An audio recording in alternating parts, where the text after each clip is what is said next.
অপরূপ TV online. Chittagong নগরীর পাহাড়তলী সরাইপাড়াতে প্রতিনিয়ত বাসাবাড়িতে চুরি হচ্ছে। মোবাইল, স্বর্ণালংকার, টাকা, ল্যাপটপ আর অন্যান্য মূল্যবান জিনিসপত্র চুরি হয়ে যাচ্ছে। সম্প্রতি এমনই এক চক্রের এক মহিলা চোরকে হাতে নাতে ধরে ফেলে এক বাড়ির মালিক। কিন্তু মহিলার হাতে ছিল এক অদ্ভুত অস্ত্র, পায়খানা। যখন চোরকে ধরতে যাওয়া হয়, পলিথিন থেকে হাত দিয়ে পায়খানা নিয়ে আশেপাশে লোকজনের দিকে ছুঁড়ে মারে। একসময় বাড়ির মালিক চোরকে বাড়ির ভেতরে ঢুকিয়ে মূল দরজায় তালা লাগিয়ে দেন। কিছুক্ষণের পরই পুলিশ এসে তাকে গ্রেফতার করে। জানা গিয়েছে চোর মহিলার দেশের বাড়ি নোয়াখালী। পাহাড়তলী সহ নগরীর প্রতিটি এলাকায় কোথাও না কোথাও প্রতিনিয়ত চুরি হচ্ছে। জনসাধারণের উদ্দেশ্যে জানানো হচ্ছে, আপনারা আপনাদের বাসাবাড়ির নিরাপত্তা নিশ্চিত করুন এবং সিসিটিভি ক্যামেরা ব্যবহার করুন। সতর্ক থাকুন।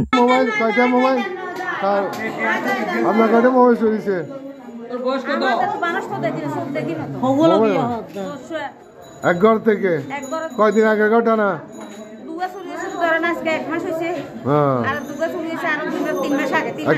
একটা চোখে ধরা পারে নাই সেই লোক।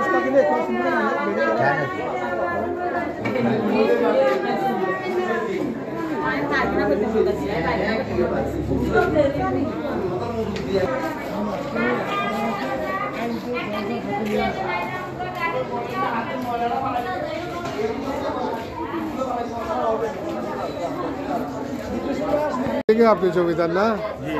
এ পর্যন্ত একজনের স্বর্ণ নিয়ে গেছে, তারপরে আরো টাকা পয়সা সব নিয়ে গেছে। এ পর্যন্ত জুতা মুতা তো সব নিয়ে যাইতেছে। তারপরে এ পর্যন্ত 4বার। আপনারা সিসি ক্যামেরা লাগান নাই? না, সিসি ক্যামেরা আমরা অর্ডার দিয়েছি। অপরূপ টিভি অনলাইন।